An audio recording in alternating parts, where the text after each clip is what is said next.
What's going on, folks? I'm Ello and you're watching Ello Built. So the last video you saw me at the track day with my Civic Type R, and today I'm going to be doing a little track prep on the S2000 because I plan to take this out the next track day, which is going to be in the middle of June, literally the day before Father's Day. My dad's actually going to be coming to town, so I figure he come down, we go to the track together, father-son thing, be a good time. There's some things I need to do on the S2000 to it be, I guess you could say, track ready. For example, like these lines are plastic, I'm switching them to AN. My rack and pinion actually is bad, so I need to put a new one. And just little odd ends here and there. Just to give you a rundown of what I've done to the car so far, because the last video I didn't go into too much depth as what it's done, the modifications, and so forth. So what I have is a Precision 62, 66, journal bearing. It's like $1,000 turbo. You can pretty much get that anywhere for that price. I don't have any special prices. You know, this is just my own blood, sweat, and tear money. Engine, long block is pretty much stock. I only put ARP head studs and valve train from SuperTech. Just double spring with titanium retainers. Short block is stock, and the head is pretty much stock. Turbo manifold is a CX Racing manifold, and the downpipe is a CX Racing downpipe. So like the turbo mounts forward, and it's right next to the radiator, similar to the Civic Type R, and it does generate a lot of heat. This thing gets pretty hot, so what I'm also gonna do is hood spacers, which I have right here. Just some Skunk 2 hood spacers to ventilate some of that heat. The radiator is an off-brand Yonaka, but it does the job. It comes with like a aluminum shroud, two 12-inch fans, and silicone hose. I got that from eBay. I mean, a lot of this stuff is kind of eBay, like my intercooler, even though it says ETS, I just had a stencil and I just sprayed ETS on it.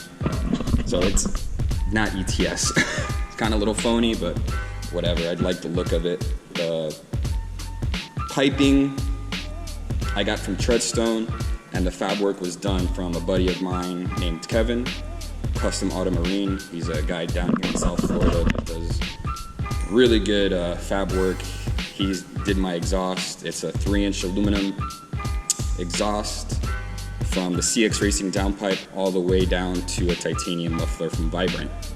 I have an oil catch can with a coolant reservoir combination.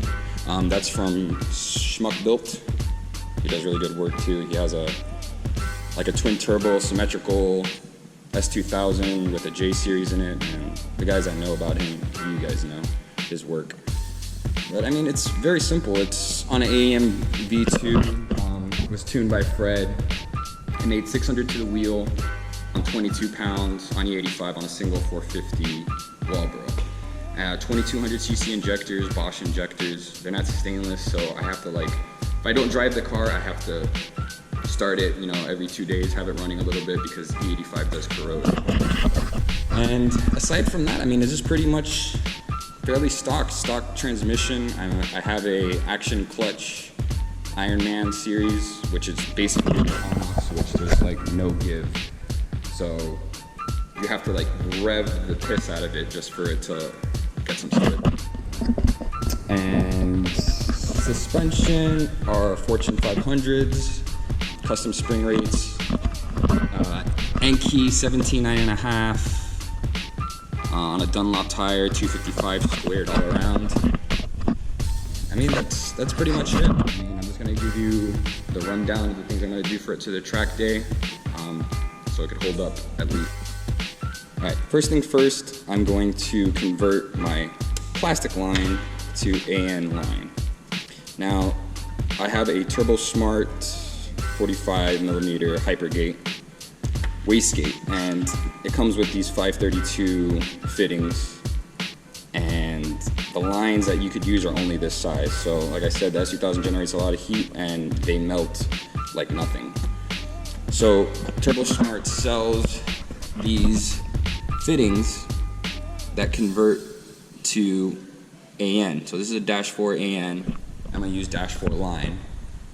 And I'm going to pretty much show you how to make your own AN lines. I mean, it's very simple.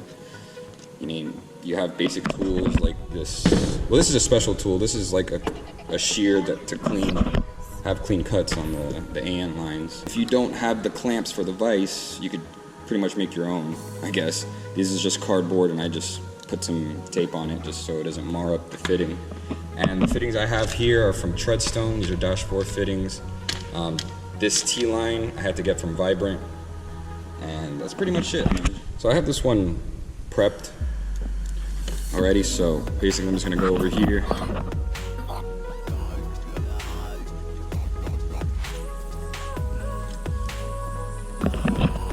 Just run it right there, and then the way I have my lines routed, I have it routed across this beam over here to the MAC valve. And I'm gonna run my T right here. So I just need to get the length of how I'm gonna be doing this so I could do the other end. So I took my measurements already, and I put tape over it so when I cut the line, the nylon doesn't fray up. So this is where I'm gonna cut. These are specific for cutting lines cleanly, so you don't get any fraying or crimps or anything like that. You could use a cutting wheel. Just make sure you use tape. So I'm just gonna put this right here now.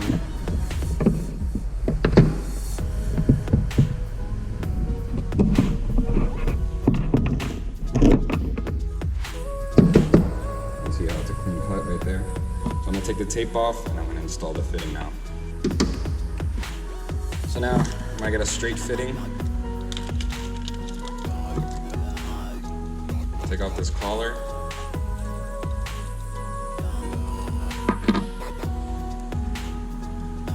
Now you're gonna see a groove where you put this in, and the line will technically stop, bottom out right there at that collar. Also, to make life more easy, grab some WD-40 right in here. Easier to catch. See how I'll just cinch it right on. Put it on the vise. And you see how easy it goes in there.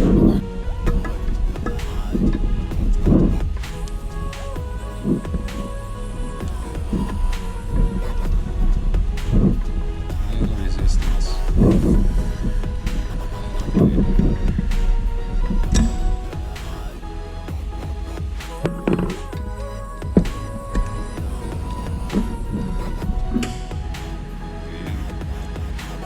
Okay, so now that I've made my line, I'm gonna take my T-fitting right here, attach the line to the T-fitting. Now, let's see a little bit of comparison here between what I had to what I'm gonna use now. That should be a lot more durable. So I'm gonna come over here, reattach this onto the wastegate.